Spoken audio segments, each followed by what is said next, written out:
lalela lokuzwa ngohlebele yabona siko-Korea guy kade ngiyikhuluma lento silinde equipment online radio silinde equipment esuka kumathini eCape Town izelana then bese siyahlanganisa sise kwa-Iona sisuke lapho siyokwenza indaba zosifikile wona nkosazana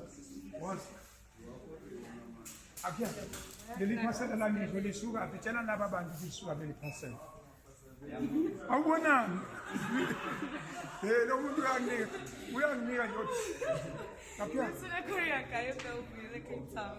Cape Town nakuya-ke ngangishilo ngathi le ngiyithengele kodwa-ke long story short,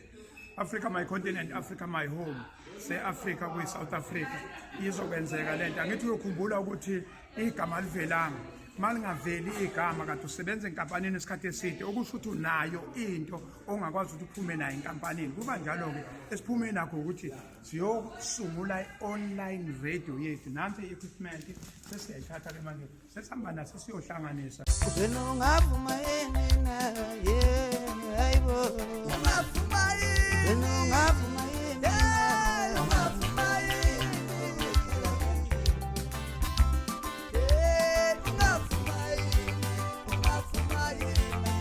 ungavuma yini ungavuma yini na hayibo ungavuma yini ungavuma yini ungavuma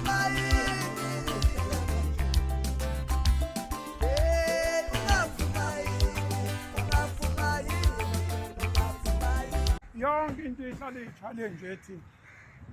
awukwazi ukuthi ungasebenza enkampanini isikhathi eside kanganga phela ungaphumi na ulwazi engiphume nalo lolu lokuthi i-traffic singayenza ekhaya. Cha lapho ngimile uyabona lapho ngimile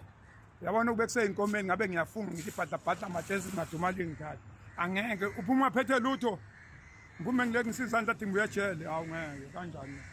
ungani le nto leni kuyenziwa yimina siyoyenza-ke manje cabanga-ke engineering part ithini esiyenzayo ngiyazenzela manje technical part ithina marketing ithina strategy ithina business plan ithina hewe lokhu